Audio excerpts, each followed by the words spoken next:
There's nothing I love more than taking a walk through the local botanic gardens. I mean, how good is this? And to me, the Botanic Gardens is what gardening is all about.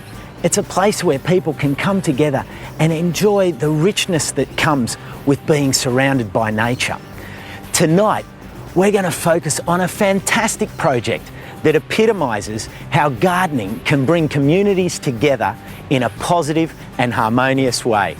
G'day, I'm Costa and welcome to Costa's Garden Odyssey.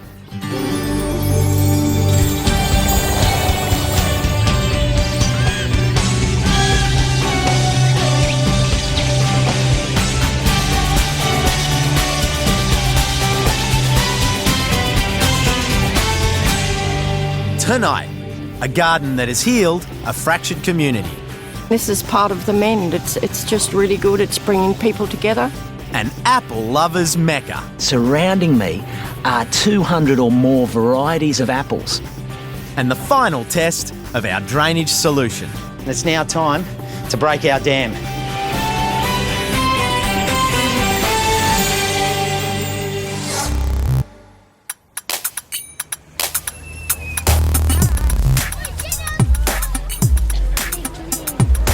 Macquarie Fields in Sydney's southwest has been in the headlines for all the wrong reasons. You see, in 2005, a group of locals clashed with police, believing them to be responsible for the death of 2 local teenagers. This instigated 4 days of social unrest, but things have well and truly changed. In fact, there's a lot of good going on out here, and as a gardener, one project that's really doing it for me is Eucalyptus Reserve.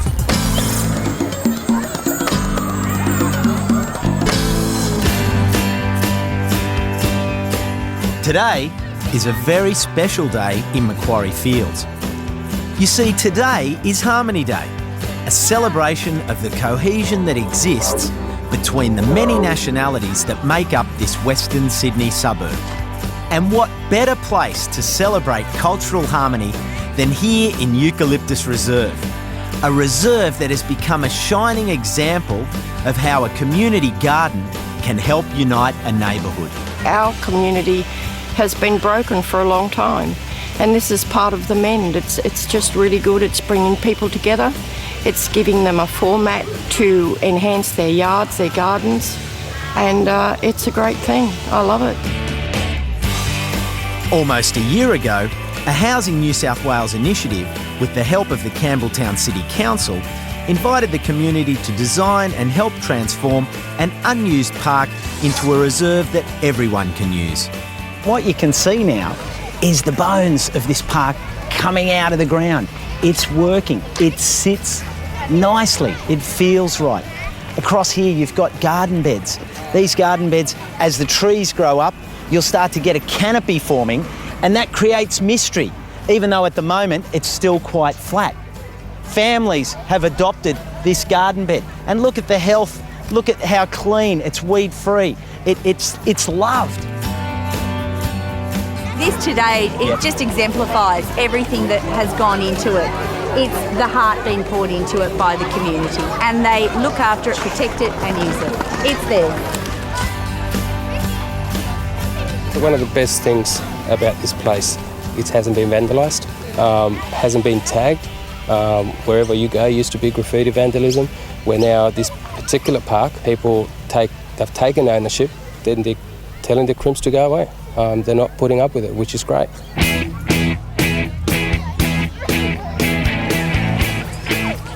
One of the best parts about Eucalyptus Reserve is the Adopt a Plot scheme. In this case, we've got 2 schools, Curran and Guy's, and they've adopted one of the plots. Now that's the equivalent of about 50 to 60 enthusiastic young gardeners.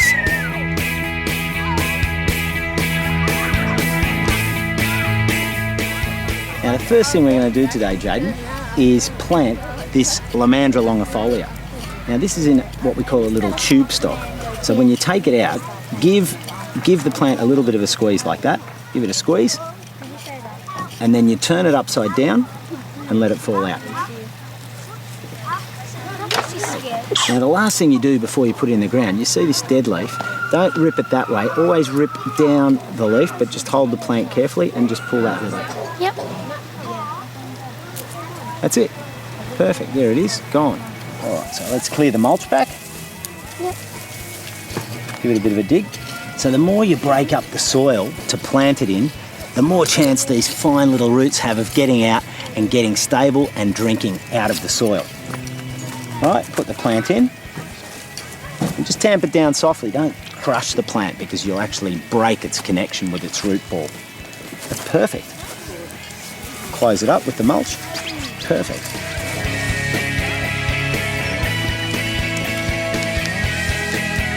It's nice to see the improvements. It's good. This community is starting to build little things. It's really a good thing to rebuild this community after the hardships that it has suffered.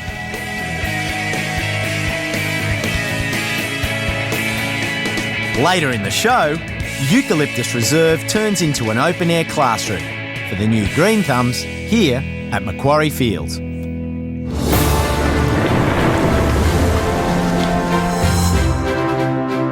Last week, we met Johnny and Marina Kanan, a couple with a major water issue around their house. Now this is the source of Marina and Johnny's problem. In fact, in the 20 years I've worked with water issues, this was up there with the worst of them. It's draining up against the house. Look at that, that's exactly where the water shouldn't be. The design solution I've come up with to save this waterlogged house involves a three-pronged attack. 2 strip drains to catch all the surface water and 1 subsurface ag drain to channel all of the underground water out to the backyard. It's not very glamorous, but this is what I do. It all seemed to be going to plan until... I pray it's not going to rain.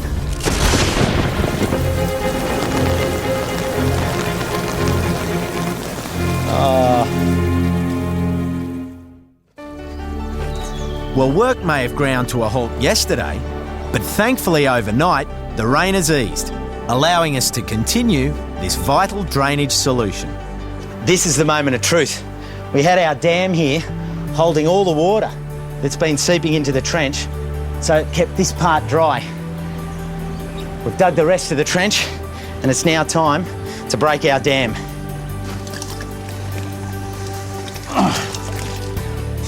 Here we go. The water's coming around the corner from the side passage and it's charging towards the lowest point in the yard where we've dug a gravel pit. Here it comes. So when the water comes into this hole, this is going to be filled with gravel. And what'll happen is, over time after rain, that water just seeps back into the natural water table. The spine of our drainage system is the ag line, a plastic pipe with holes in it that is wrapped in a fabric sock and then covered by blue metal. It will carry our water out to the drainage pit.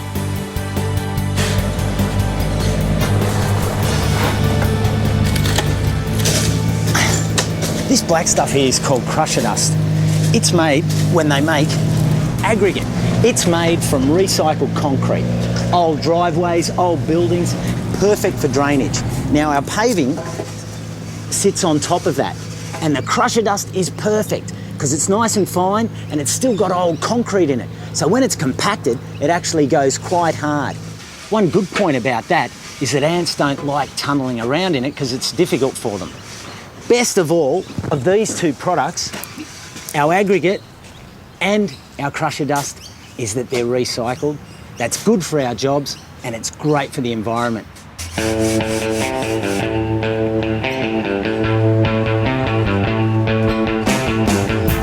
When we first arrived here on site, this was an absolute swimming pool. Since then, we've cut the driveway and we're going to put these precast concrete strip drains in there. They're a channel that will carry all the surface water that comes streaming down through here into this pipe. Now this pipe here runs down and into our other strip. It's a connected system, and then the water will run through here and out the back. That way, all the surface water is dealt with quickly, and then any of the subsurface water that's running through the soil, it's going to end up in our ag line here and taken round the back as well.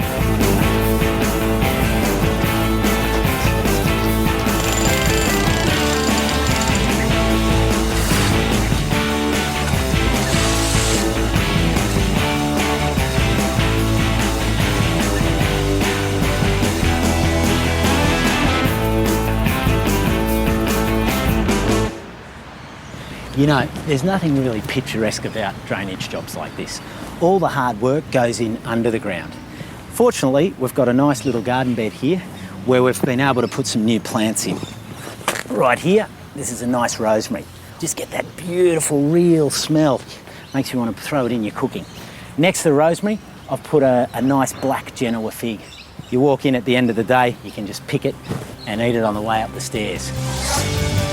Believe it or not, fixing this type of drainage issue is something I live for. I mean, I get real satisfaction from the knowledge that Marina and Johnny now have a house free from any major water issues. Brilliant.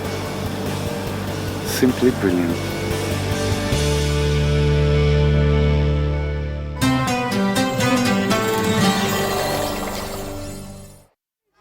Hi, and welcome back to Costa's Garden Odyssey. Tonight, we've been exploring the success the Macquarie Fields community has had with the amazing garden sanctuary they created, known as Eucalyptus Reserve. As part of this fantastic community initiative, the Botanic Gardens Trust Sydney runs simple hands-on gardening workshops. I like getting my hands dirty. Today we find ourselves here out in a park full of native, low-maintenance plants, but what are we doing? We're actually building our own veggie boxes out of styrofoam boxes. They can actually grow a whole range of vegetables that they didn't even know existed. Taste the difference, be proud of what they're doing, and it's just so easy, and people just don't realise how easy it is to do. We've got bok choy, we've got broccoli, we've got parsley, we've got snow peas. What else would we like to add to our dinner? Oh, how about some chives? Yep, chives. I've got cabbage, cauliflower, parsley, lettuce, bok choy and snow peas. And who knew what they were before we started this garden thing, you know? I didn't know. Now I got to do my own planting.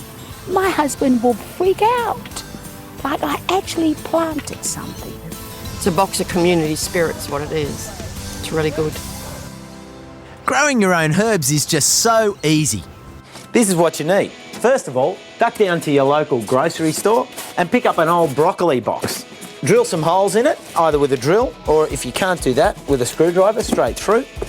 And then get your potting mix. I've mixed it up with some cow manure as well. That helps to hold the moisture in our box. About 3 bucketfuls and we're already there. Don't fill it right to the top. You can fill up around your pots after that. You could go with 3 or 4 different things, but I've gone with 2. Continental parsley and mint. That way you've got a little bit more to harvest.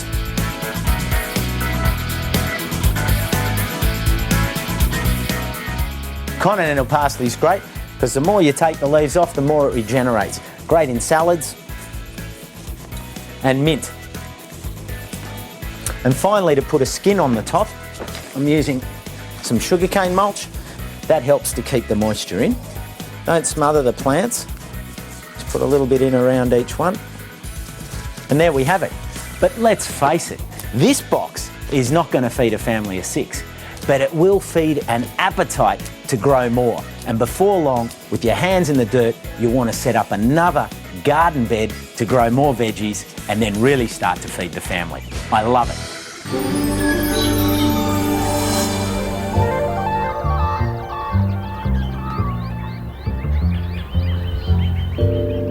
Nothing beats the freshness of being in an apple orchard early in the morning. It's just invigorating. And today on the obscure Green Road, we're just outside of Melbourne in Templestowe at Petty's Orchard. And I'm surrounded by these amazing, gracious trees. We're going to discover the incredible variety of heritage apples that exist. This truly is the apple mecca.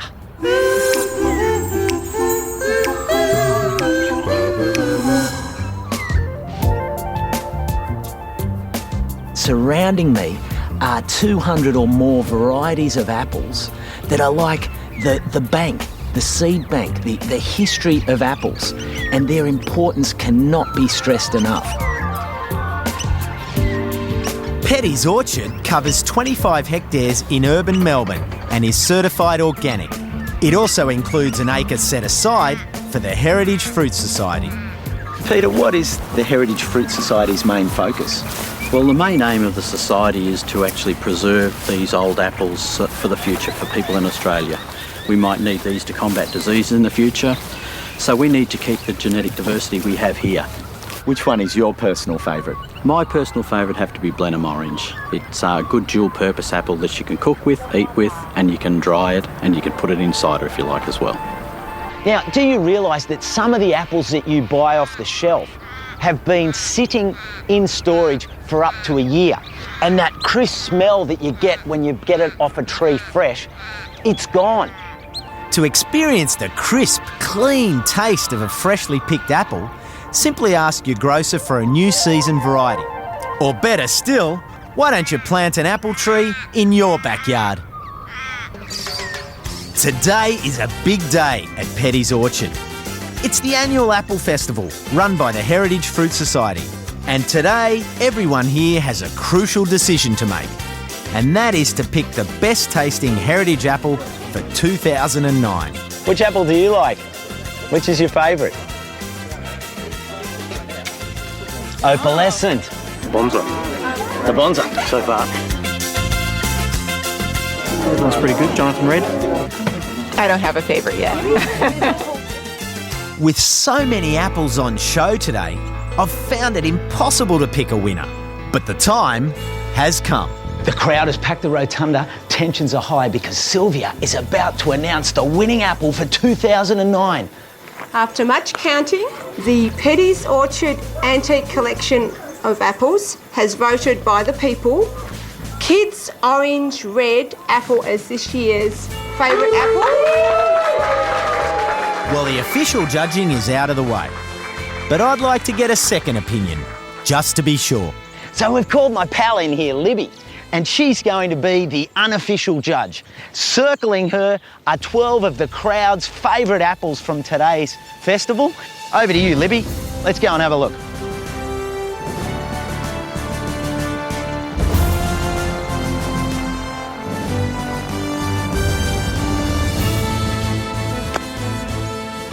There it is. The Kids Orange Red is truly the official winner of the 2009 Heritage Apple Festival. Well done, Libby. Mwah.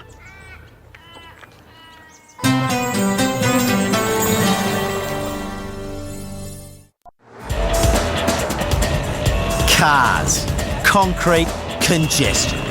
The heart of our cities can be a harsh, hot and inhospitable place to live. And although Karen Flynn loves the convenience of living so close to the hustle and bustle of Brisbane's CBD, she's a self-confessed plant murderer with a scorching balcony in desperate need of some green.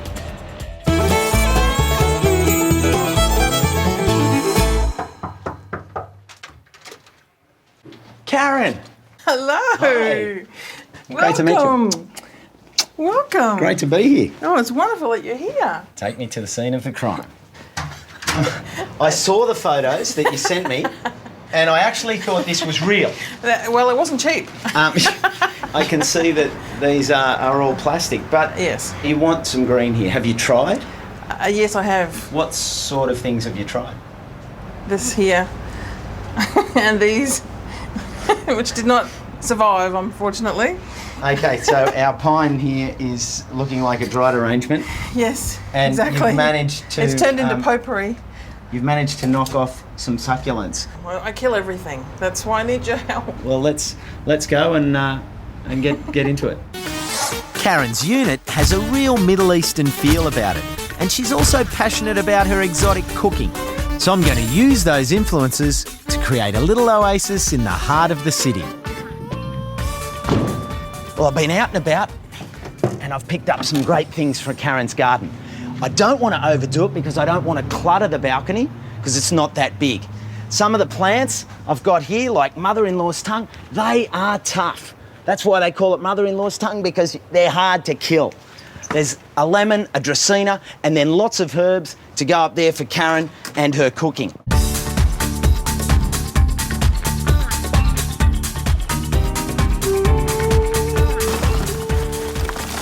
Got some nice basil here, Karen. Love the smell of basil. This dwarf lemon is called lots of lemons. It's a compact form of the popular Maya lemon, and it will give Karen an abundance of fruit for up to 9 months of the year. This little baby here is bulletproof. Oh, really? It'll take the hot air. I'm so glad. Oh my God, look at the size of it. Surprise here. Oh, Costa. Wow. So Karen, this is the Dracaena Draco. It's native to the Canary Islands, the rocky hills, the dry, arid landscape of the mountains. And it's going to break your previous reputation. Excellent. The large majority of the plants that I've put into Karen's unit are pretty much bulletproof, meaning that Karen should never again have to resort to the genus Plasticus. I've also put in a hinged cover for the air conditioner so that when she turns it on, Karen can neatly fold it away. Come on out, what do you think? Oh my goodness, I didn't know you were going to do that. You've hidden the whole air conditioner. That's awesome. Your lemon I know, that's lovely. will grow up here. You'll still be able to walk over to your balcony and look out. Excellent. And the green is just here to be a backdrop for all your beautiful pieces. Yeah, to me, that's the highlight. And then these are just the dressing to really anchor them and give you space. I'm looking forward to being able to nurture them and water them and watch them grow. Oh, it'll be wonderful. Thank you for pimping my plants. Well, that was a pleasure. For me, gardening is a spiritual experience. But that's nothing new. Since the dawn of time, philosophers and spiritual leaders alike have drawn inspiration from nature.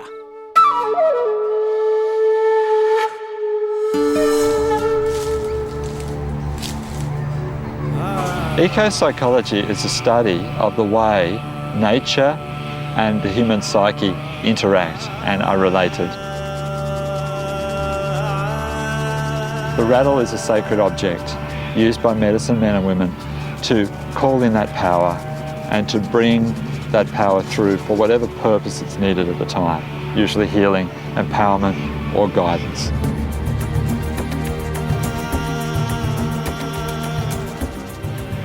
Gardens are often enchanted and even magical places in nature.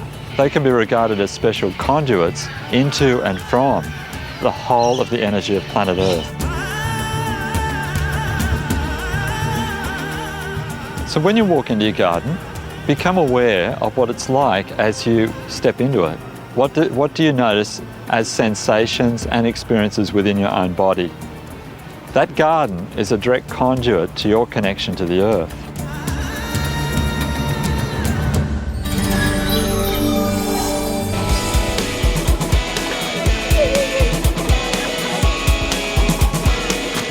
Well, what a privilege it's been to spend a day here at Eucalyptus Reserve. And it's amazing how a little bit of love and a whole lot of cooperation can build something as wonderful as this here at Macquarie Fields. It's one of the better parks that we've got in the whole of the Campbelltown local area, and the best part of it is community care. They care for the park, they use the park, this is their park. What a fantastic initiative this is here at Macquarie Fields. If you'd like to replicate this in your neighbourhood, go to our website for all the details, because for me, this is what gardening and community is all about.